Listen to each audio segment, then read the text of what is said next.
फिलहाल जो है एक बात सुनने को मिल रहा है, जो बच्चे बाहर स्टडी के लिए जाते हैं ना, तो उसमें जो है कंट्री है उज़्बेकिस्तान, उसको बैन कर दिया गया है, ऐसा सुनने को मिल रहा है सर। क्या कहाँ तक सच है सर ये? ये उज़्बेकिस्तान में पिछले 6 साल से माजिद बहुत सारे लोग जा रहे हैं एमबीबीएस का एडमिशन के लिए। जी। तो अभी रिसेंटली क्या हुआ था कि 1 अप्रैल को एक नोटिस आई थी नेशनल मेडिकल काउंसिल की तरफ से, जी। और उसमें ये कहा गया था कि कुछ रूल्स रेगुलेशन है आपको मेंटेन करना है, जिसमें कहा गया कि पहले की 54 मंथ की आपकी थ्योरी होनी चाहिए, 12 महीने का आपका प्रैक्टिकल हो, इंटर्नशिप होना चाहिए, और फिर उसके बाद पढ़ाई इंग्लिश मीडियम में। जी। ये 3 चीजों को हाईलाइट किया जो हमेशा वो लोग करते हैं। उसके बाद दूसरा उन्होंने कहा कि भाई आप जो भी एडमिशन लेते हैं आप अपने कैपेसिटी के हिसाब से लीजिए। जी। यही उस नेशनल मेडिकल काउंसिल का यही नोटिस था। जी। इसको लोग तोड़ मरोड़ के इस तरह से पेश करने लगे कि ये बैंड हो गया है। अच्छा, हाँ। ठीक है। उसके बाद क्या हुआ कि 3 अप्रैल को फिर से उज़्बेकिस्तान में जो इंडियन एम्बेसी है उन्होंने निकाला और कहा कि भाई ये बैन नहीं है, इनको कहा गया कि रूल्स रेगुलेशन के अंदर कीजिए। ये बात चलती रही। उसके बाद सडनली हरियाणा के नेशनल मेडिकल काउंसिल, हरियाणा का जो काउंसिल है मेडिकल का, उन्होंने निकाला कि ये 4 कॉलेज भी बैंड है, जिससे लोगों को पैनिक हो गया। कहाँ पर? उज़्बेकिस्तान में? उज़्बेकिस्तान के बारे में वो 4 कॉलेज थे, जैसे समरकंद था, बुखारा और ताशकंद, और एक ऐसा कॉलेज था जो आधी पढ़ाई बेंगलोर में करती थी, आधी उज़्बेकिस्तान, जो कि ईगली बैंड था वो। तो वो गलत था। लेकिन ये 3 कॉलेज के बारे में हरियाणा गवर्नमेंट ने ऐसा एक नोटिस दे दिया कि वैलिड नहीं है। उससे बच्चों में पैनिक हुआ। लेकिन उसी चीज को फिर क्लेरिफिकेशन भी आया कि नहीं नहीं ये बैन नहीं है, ये नोटिस था। उसके बाद से ये चीज बात आई और चली गई। लेकिन कुछ लोग ऐसे थे कि उन्हीं चीजों को तोड़ मरोड़ के अभी तक पेश कर रहे हैं कि बैंड है, बैंड है, बैंड है। नहीं, बैंड कुछ भी नहीं हुआ। ये होने से फायदा ये हो गया कि उज़्बेकिस्तान की गवर्नमेंट ने इस बार बहुत सारे यूनिवर्सिटी में इंटरव्यू के बेस के ऊपर ही एडमिशन ले रहे हैं। जी। पहले क्या था कि आप आओ, दो और आपका एडमिशन हो जाता। अभी नहीं है, आप इंटरव्यू दीजिए। और दूसरी बात उन्होंने क्या किया, अभी 10 दिन से पूरे एडमिशन पे रोक लगाया है। कहा है कि हर यूनिवर्सिटी को आप इंतजार करें, हम आपके यूनिवर्सिटी का कोटा देंगे। आपका XYZ यूनिवर्सिटी, आपको कहा जाएगा आप सिर्फ 300 बच्चे लेंगे, आपको 300 ही लेना है। तो ये ज्यादा अच्छा है बच्चों के लिए कि भीड़ भाड़ नहीं होगा, पढ़ सकते हैं, आप आराम से पढ़ सकते हैं और कैपेसिटी के हिसाब से होगा। तो ऐसा कुछ भी नहीं है, ओपन है, कोई बैंड नहीं लगा। ये गलत अफवाह है और बात को तोड़ मरोड़ के पेश किया जा रहा है। जी सर, कुछ लोग कहते हैं कि MBBS की पढ़ाई जो है कुछ कंट्रीज में 20 लाख में हो जाता है, इसका कहाँ तक सच है सर? देखिए माजिद साहब, कोई भी कंट्री ऐसी नहीं है जहां की आप पढ़ाई 20 लाख में कर ले। ये एकदम सरासर गलत है।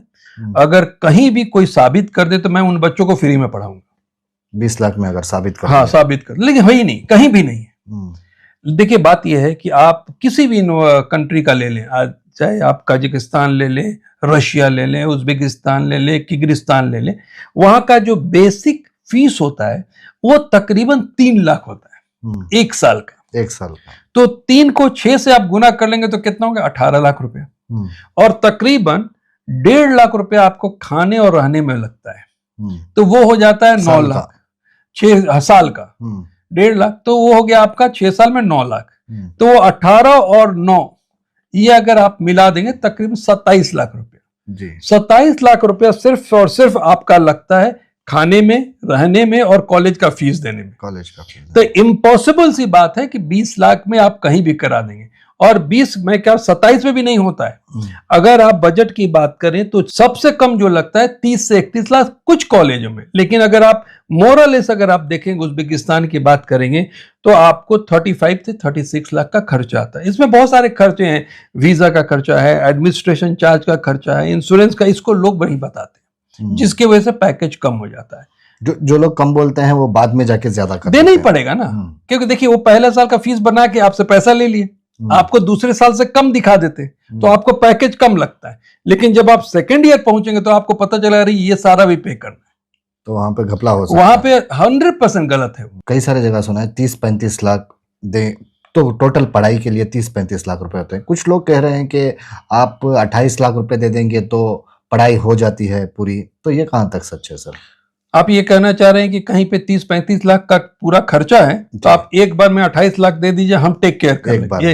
हाँ। देखिए ये सही नहीं है। क्योंकि कोई भी यूनिवर्सिटी किसी भी दुनिया में पूरे 6 साल का पैसा नहीं लेती है एक बार में। हर यूनिवर्सिटी या तो सेमेस्टर वाइज पैसा लेता है 6 महीने में एक बार, नहीं तो साल का लेता है, पूरे 6 साल का नहीं लेता है। तो लोग क्या करते हैं, जो लोग एडमिशन कराते हैं, इस पैसे को अपने पास लेके रख लेते हैं, अपना कोई अपने रोटेशन में डाल लिया या कहीं कुछ इधर उधर इन्वेस्ट कर दिया। मान लीजिए आपने मेरे को दे दिया, ऐसा 15-20 बच्चों से मैंने उठा लिया तो एक बहुत बड़ी रकम हो जाती है, तो उससे या तो इंटरेस्ट पे लोग डाल देते हैं या कहीं इन्वेस्ट कर देते हैं। मान लीजिए आपने इन्वेस्ट किया और आपका लॉस हो गया, तो इसकी जिम्मेदारी कौन लेगा? क्या गारंटी है वो पे करेंगे? एक तो सब 1 साल का तो फीस कार्ड दिखा, 1 साल तो दिखा, सेकेंड ईयर कुछ हो गया के लिए, चलो मैंने आपने मेरे को दिया 5 लोगों ने, खुदा ना खास्ता कुछ मुझे हो जाए तो 5 साल की रिस्पॉन्सिबिलिटी कौन लेगा पे करने की? क्या आप कोई कंपनी से एग्रीमेंट बनवाते हैं? ऐसा तो कुछ नहीं है, एक पेपर पर लेटर हेड पर बात लिखी जाती है। तो ये बहुत ही कमजोर तरीका है और गलत है, ऐसा नहीं करना चाहिए। आप कर रहे हैं तो सोच समझ के कीजिए, क्योंकि बहुत सारे लोगों को यह भी देखा गया है कि 25-30 बच्चों से उठाते हैं और दूसरे दिन से दुकान भी बंद हो जाती है। सर ये कई सारे लोग जो है पैसा होता है दे देते हैं, चलो ठीक है हम दे देंगे, 28 लाख की बात है, 6 साल हो जाएंगे, लेकिन वो जो लोग लेते हैं वो रोटेशन कर लेते हैं। अगर वही पैसा जो लोग दे रहे हैं वो अगर रोटेशन करके फिर वो इनकम करके भी अपने बच्चों को दे सकते हैं, कर सकते हैं, वो ज्यादा सेफ है ना। मान सेफ लीजिए भी रहता, पैसा अपना पैसा आपका पैसा आपके पास है, मान लीजिए 1 लाख ज्यादा भी लग गया तो आप तो सिक्योर है ना भाई, सिक्योर रहता है, आपका पैसा आपके पास है। तो ऐसी गलती मत कीजिए, या तो एफडी में डाल दीजिए, आप डाल दीजिए, साल को पैसा बढ़ता रहेगा, आप 5 साल के लिए फिक्स डिपॉजिट में डाल दीजिए, उसके बाद से आपको पैसा ज्यादा मिल जाएगा, या 1-1 साल के लिए डालिए। तो अगर आपको इंटरेस्ट ले रहे हैं और आपको उस तरह करना है तो आप कर सकते हैं, लेकिन ये जो पैसा दे के आप किसी के सामने फंस जाते हैं वो गलत है। दूसरी बात, ये जो बोलते हैं 35 लाख का 28 लाख बोलेंगे, वो भी नहीं होता है, उसमें भी इनको ज्यादा पैसा देना पड़ता है। जब एग्रीमेंट बनाते हैं तो उसमें लिखते क्या है, ट्यूशन फीस, खाने का और रहने का ही लिख देते हैं कि इसमें इतना ही मिलेगा, और नेक्स्ट ईयर बोलेंगे सर आपको मैंने ये सिर्फ इतना बोला था, बाकी अलग से दीजिए। जो वो डिस्काउंट आपको शुरू में नजर आता है वो भी गलत है, नहीं होता है। तो इससे बचना चाहिए, मेरी राय है, इससे बचना चाहिए। आपको धोखा हो रहा है बहुत से लोगों, बहुत सारे लोग, कुछ लोग हैं सही करते होंगे, लेकिन मैं आज तक नहीं देखा हूं इसमें कोई लोग सफाई से काम करते हुए। सर कुछ लोग कहते हैं फर्स्ट ईयर का जब ये शुरू होता है तो इंडिया में जो है यहाँ पर आकर लोगों को नेक्स्ट का एग्जाम देना पड़ता है सर, वो प्रिपरेशन पहले से ही करा देते हैं, कैसा है सर? देखिए ये जो बहुत सारे लोग ये बोलते हैं कि जब आप एडमिशन लेते हैं तो 2 चीजें, 2 टाइप के एग्जाम है, एक तो है नेक्स्ट की बात करते हैं, दूसरा है FMG, foreign medical graduation examination. तो ये अभी तो जो चल रहा है वो FMG चल रहा है, नेक्स्ट अभी तक आया नहीं है, आने वाला था लेकिन उसको 2 साल के लिए पोस्टपोन कर चुका गया। अब इसको जो इंडिया में लोग एडमिशन कराते हैं, जिनका इंडिया में कॉलेज है, वो नहीं चाहते हैं कि नेक्स्ट आए। तो ये बोलना बहुत गलत होगा कि नेक्स्ट का प्रिपरेशन अभी से करा रहे हैं। कोई भी कॉलेज नेक्स्ट का प्रिपरेशन अभी नहीं करा रहे हैं, क्योंकि जो भी प्रिपरेशन है वो सिर्फ FMG का हो रहा है। और दूसरी बात, जो ये कहा जाता है कि फर्स्ट ईयर से करा रहे हैं, ये भी सही नहीं है। देखिए जब बच्चा 12th पास करके जाता है तो बहुत बेसिक पढ़ाई 2 साल तक करता है, उसको नहीं मालूम है कि मेडिकल में क्या क्या हो रहा है। बेसिक तो पढ़ना ही पड़ेगा। तो जब तक वो बेसिक की तैयारी नहीं कर ले तो किसी उस एग्जाम के बारे में बात करना है डॉक्टर बनने के बाद कि लाइसेंस लेने की एग्जाम उसी वक्त देगा ना जब उसके दिमाग में कुछ बात घुसेगा।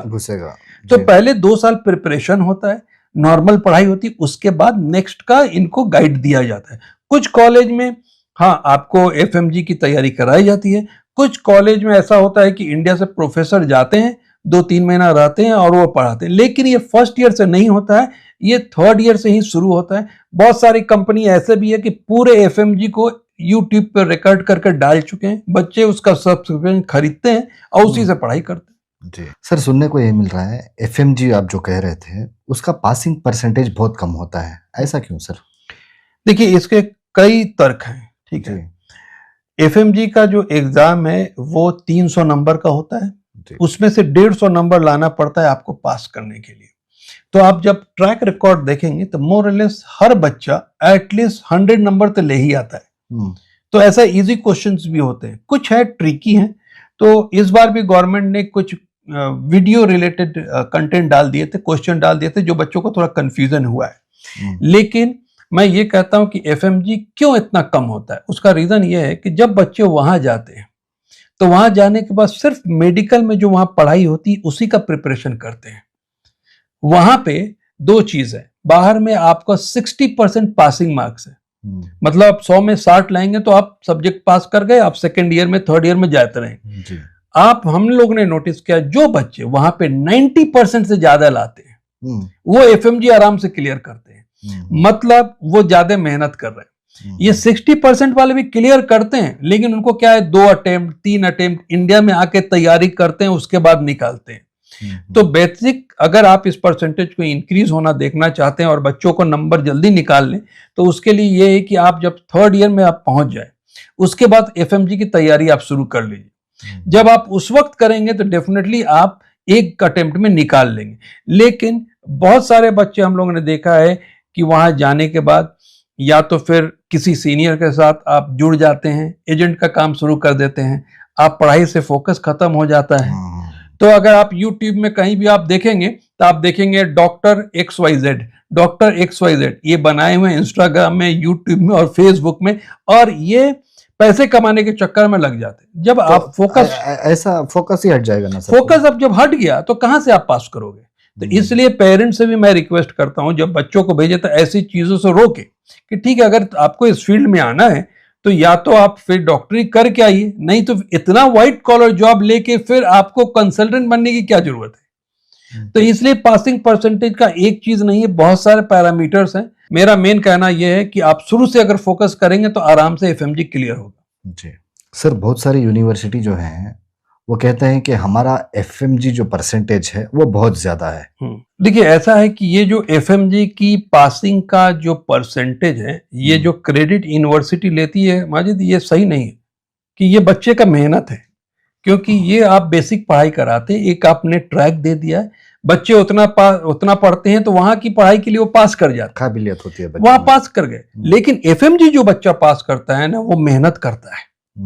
तो अगर आप मान लीजिए आप यूनिवर्सिटी वाले हैं और आपके बैच में इस बार बहुत अच्छे पढ़ने वाले बच्चे हैं, आप और मेहनत करके निकल गया, तो आप क्रेडिट लेने लगते हैं कि देखो मेरा एफएमजी पासिंग रेट बहुत अच्छा है। बेसिकली यूनिवर्सिटी खुद पब्लिसिटी नहीं करती है, जो लोग उस कॉलेज में एडमिशन कराते हैं उसको प्रेजेंट करते हैं कि इसका पासिंग रेट है। लेकिन अगर आप सच्चाई से पूछे तो मैं बोलता हूँ इसकी क्रेडिट यूनिवर्सिटी को नहीं जाती है, इसकी पूरी क्रेडिट सिर्फ स्टूडेंट को जाता है। सर मेरा एक आखिरी सवाल है, जो लोग अब्रॉड जाना चाहते हैं उन लोगों को क्या क्या चीज़ों की जानकारी चाहिए कि वो धोखा ना खाए, क्योंकि बहुत सारे फ्रॉड हो चुके हैं, तो इस वजह से जो है क्या क्या चीज़ों के ऊपर ध्यान देना चाहिए सर वो लोग? देखिए माजी, इसमें सबसे बड़ा जो धोखा होता है ये होता है पैसे का, बताया कुछ और जाता है और होता कुछ और है। और खासकर मैं इस बार भी देख रहा हूँ कि बहुत सारे पेरेंट्स हैं जो कॉल हमारे पास आता है, उनका कहना है कि सर 20 से 25 लाख में एडमिशन करा दीजिए। जी 20 से 25 लाख में यही डिमांड है जनरली। तो उनको हम लोग एक्सप्लेन कर देते हैं क्लियर कट कि सर ये पॉसिबल नहीं है। तो उनका सीधा कहना ये होता है सर आप क्या बात कर रहे हैं, हमारे पास कोटेशन है कि हम 20 लाख में हमको ऑफर मिला हुआ है। तो कभी कभी हम करते क्या है कि ठीक है सर आप भेजिए अपना कोटेशन, हम भी भेजते हैं और आपको पूरा टैली कराते हैं। जब हम टैली कराते हैं तब उनको एहसास होता है कि हाँ ये भी है। तो एक चीज पहले आप जब भी एडमिशन लेते हैं और तो आप पहले अपना फाइनेंस चेक कर लें कि हम कितना दे सकते हैं 6 साल में, एक्स्ट्रा बर्डन ना हो जाए। अगर आपको पता है कि हाँ 6 साल में मैं कंफर्टेबली 30 लाख दे सकता हूं तो पूरा कैलकुलेशन कीजिए। कैलकुलेशन का तरीका क्या है बता देता हूं। पहले आप कॉलेज का फीस पहले साल का पता कीजिए, उसके बाद उसको आज के डॉलर के रेट से इंटू कीजिए। जनरली लोग क्या करते हैं 90 रुपीज 85 रुपीज, आज 96 रुपीज 50 पैसा है। तो जो अगर किसी ने कहा $3000 तो 3000 को 96.5 से इंटू करो, उसको 6 करेंगे तो आपको ट्यूशन फीस क्लियर आ जाएगा। फिर आपसे पूछिए उनसे कि भाई हॉस्टल का कितना है, तो हॉस्टल का लेके और खाने का कितना, इन दोनों को मिला के इंटू 6 कीजिए। भले ही आपका बच्चा सेकेंड ईयर से हॉस्टल में रहे या ना रहे, कहीं भी रहेगा तो खाना खाएगा रहेगा ना, तो पैसा उतना ही लगता है, आप बाहर रहो या अंदर रहो। ठीक है, तो आप जब ये 3 चीज को निकालेंगे तो आपका ऑलमोस्ट 80% कैलकुलेशन आपके सामने रहेगा।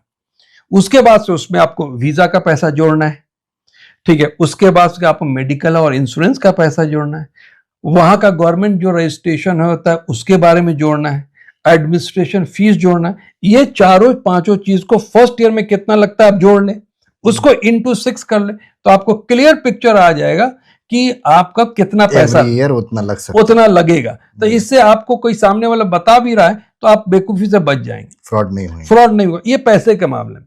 दूसरा कि आप किसी भी कॉलेज में जा रहे हैं तो वहां एडमिशन ले रहे हैं, तो आप रिक्वेस्ट करें कराने वाले से, भाई एक दो लोगों का फोन नंबर दे दो स्टूडेंट का जी, उससे बात करें, वो उससे ये पता चल जाएगा ये आदमी काम कैसा करा रहा है, और ये भी पता चल जाएगा कि वहां की यूनिवर्सिटी का सिचुएशन क्या है। अच्छा, तो ये जो क्लियरिटी मिलेगी, भाई अगर हम इस काम में हैं तो हम एडमिशन करा रहे हैं तो हमारे पास डेफिनेटली इस यूनिवर्सिटी में 10-20 बच्चे होंगे ना पहले से, तो मैं नंबर दूंगा तो आपको यकीन होगा कि भाई ठीक है, हाँ ये बंदा सही बोल रहा है, यहाँ फीस इतना लगता है, पढ़ाई कैसी हो रही है। तो ये कुछ चीजें हैं, देखना बहुत जरूरी है।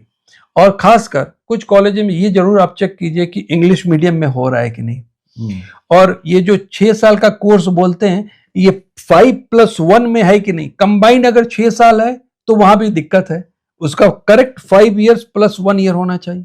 और तीसरी बात यह है कि आप जो इंटर्नशिप करते हैं उसी कॉलेज का होना चाहिए जहां आप पढ़ाई कर रहे हैं। ऐसा नहीं हो सकता है कि आपका यूनिवर्सिटी है, आपने 5 साल पढ़ा दिया और आके अब आपका बच्चा मेरे यूनिवर्सिटी में इंटर्नशिप कर रहा है, ये वैलिड नहीं है। तो ये सारे कुछ अगर आप चेक कर लेंगे तो डेफिनेटली आपके लिए कोई प्रॉब्लम नहीं होगा। जी, जो लोग भी हमारे जो व्यूअर्स देख रहे हैं उनके लिए क्या मैसेज रहेगा सर?